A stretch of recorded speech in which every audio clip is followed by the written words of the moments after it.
This is the training video to accompany my writing exemplification for Year 1.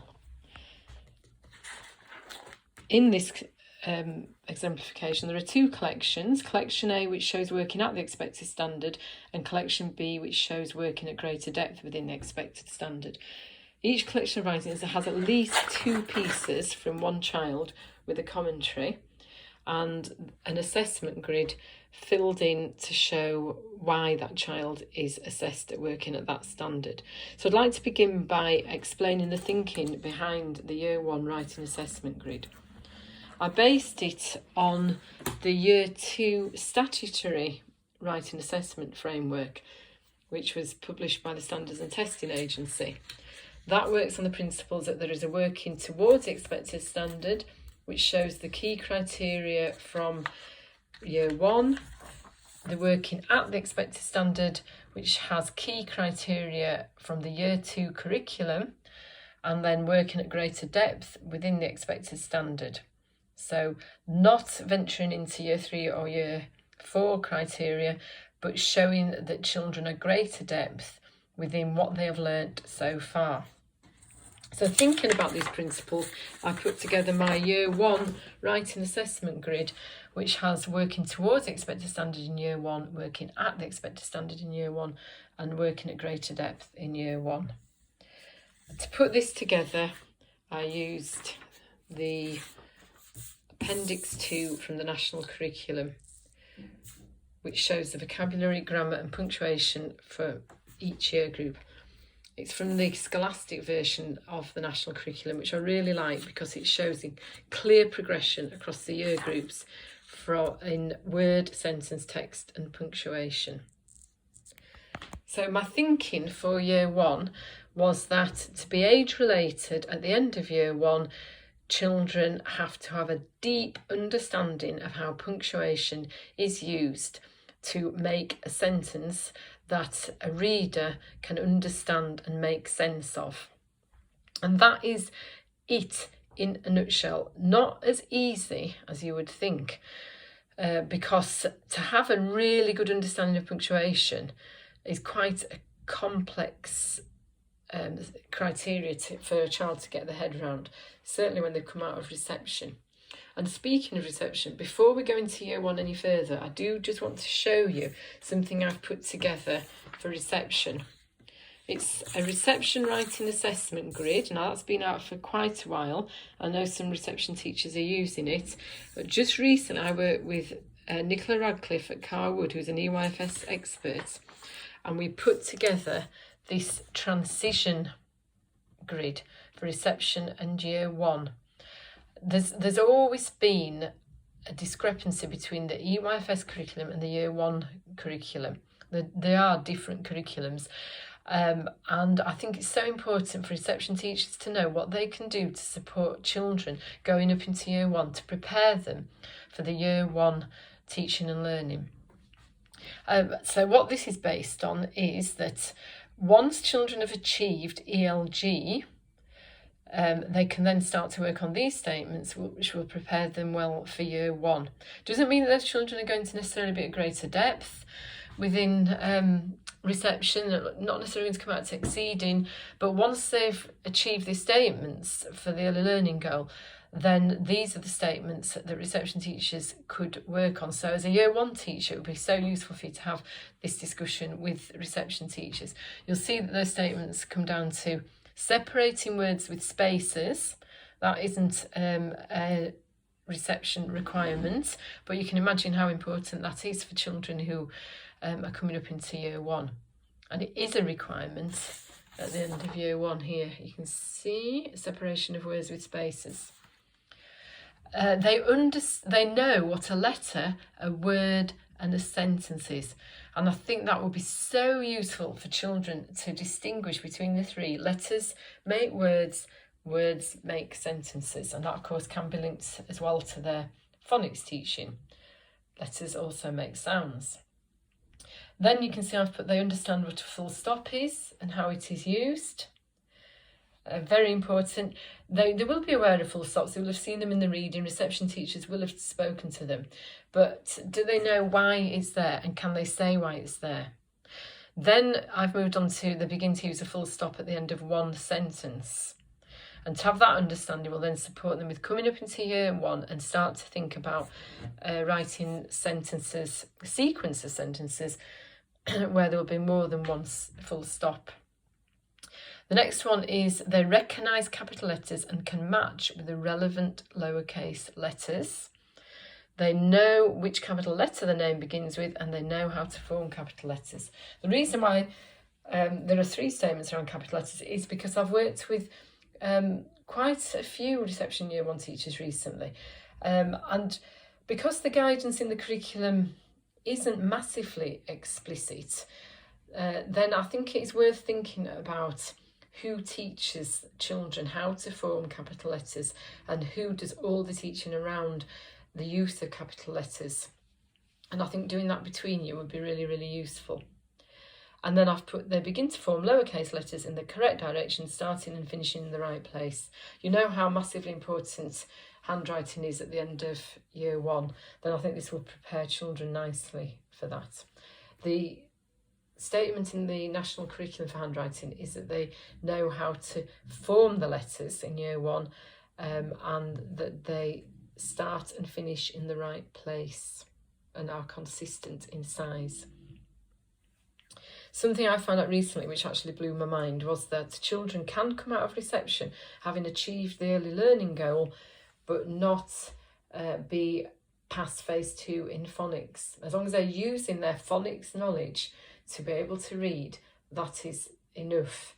So it is up to schools to put that expectation in place, that they would ideally like as many children as possible to be working at the end of letters and sounds phase 4 by the time they leave reception. That's just a little extra there that I thought would be worth letting you know about. So coming back to Appendix 2. So the sentence level statement, how words can combine to make sentences and joining words and joining clauses using and that is combined quite nicely with the text sequencing sentences to form short narratives. And that is what it's all about at the end of year 1. You don't need to think too carefully about text type and the structure of a piece of writing. It's very much about writing a few sentences that make sense to a reader and that are punctuated fairly accurately. It does say introduction to capital letters, full stops, question marks and exclamation marks. So having an awareness of them is okay, as long as there's at least one within a body of a piece of writing, a short piece of writing, and not just one at the end. There are lots of misconceptions around full stops for year 1 children. One being that they have to put one at the end of every line. Another one that they have to start a new line every time they have used a full stop. So it is worth just really focusing on that sequence of sentences that have a full stop and a capital letter. Keep it simple. There's a massive jump from reception to year 1. There's a massive jump, even bigger jump from year 1 to year 2. So just them leaving year 1 knowing how to write sentences that make sense, the full stop and capital letter is so key. And then when they're ready, they can learn how to join sentences using the joining word and to form a compound sentence. Very simple. Keep the genre simple.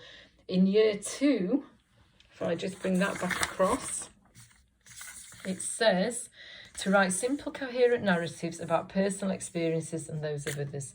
So year 1, keep it simple to a fact file, a retelling of a story, maybe a letter, maybe a very, very simple diary entry, not massively complicated genres at all. And like I say, it's about sequencing sentences to form short narratives. We've talked a little bit about capital letters, full stops and finger spaces. There's also an introduction to question marks and exclamation marks in year 1. I wouldn't focus massively heavily on these. Get some evidence, questions to ask a character, a question in a retelling of a story, an exclamation mark to show that a character is really saying something. but that will be continued in year 2. If you go too heavily overboard with it, then you find that they're putting exclamation marks at the end of every sentence, question marks at the end of every sentence, you know what I mean? And I know a lot of people ask me, does that mean an exclamation sentence? No, an exclamation sentence starts in year 2. An exclamation mark is a punctuation mark in its own right. It doesn't have to be part of a sentence. It can be used for wow, help, it was amazing. In year 2, they do talk about different types of sentences, one of which is an exclamation sentence, and does have to start with what and or how and have a verb in it, otherwise it wouldn't be a sentence, such as what a lovely day we had. I do want to draw your attention to this bit here as well. Capital letters for names and the personal pronoun I. That is never mentioned again in the curriculum. And I think year 6 teachers will tell you that children do still struggle with the personal pronoun I, writing it as a capital letter.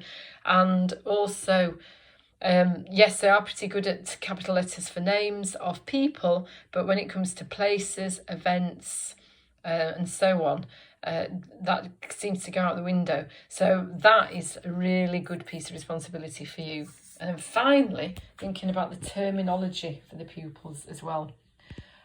That is for the pupils. Yes, it's for teachers to teach as well, but children knowing what, the terminology and using it in relation to the writing, just like they would reason for maths, is very, very important to their understanding of how it is used in writing, and also supports them with the grammar test later on.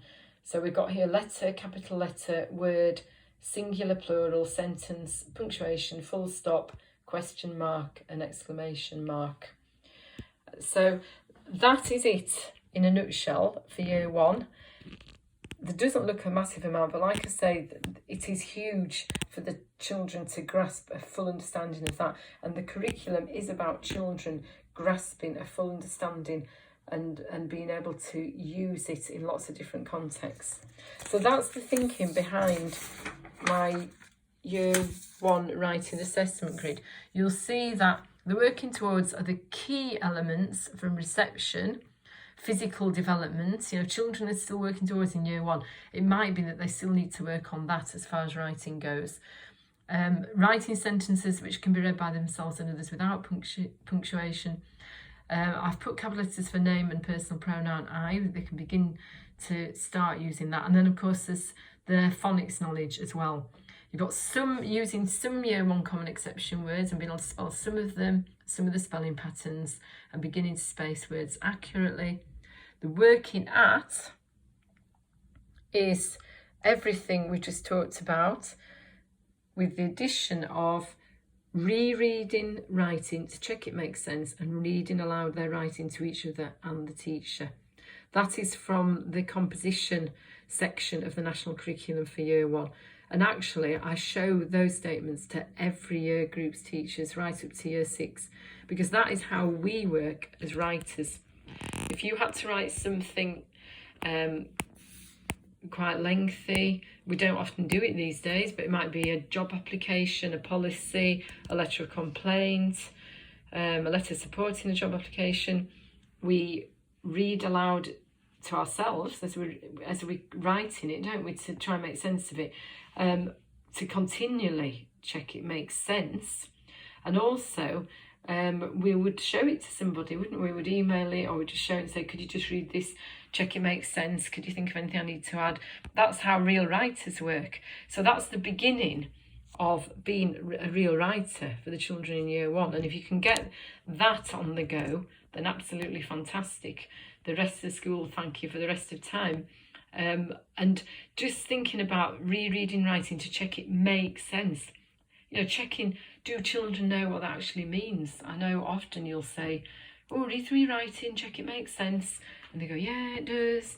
You know, but breaking that down could be really important. You could break it down to, have you got your full stops in the right place? Let's all have a look at that. Have you got a capital letter or question mark or an exclamation mark where you need them? Have you missed any words out?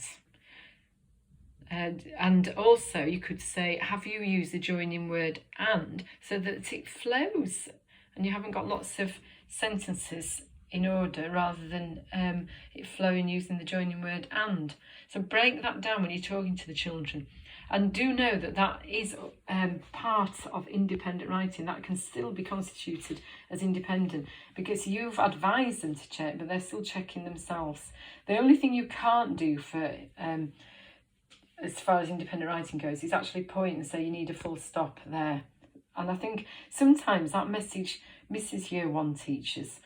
But do bear in mind that the children can use anything at all in the room to support them with writing. So as much as they've got in the room, that is what's going to help them. And it's about teaching them how to use that as well. And that's independent. I think that's everything for now. If you can think of any questions, anything I've not covered, please do email me. I'll just come back to this. If I know a lot of people are using this already. If you haven't got it, it's £17.99, including postage and packing. You can order a copy through my website, and the latest exciting news is that it is now available as a PDF for £8.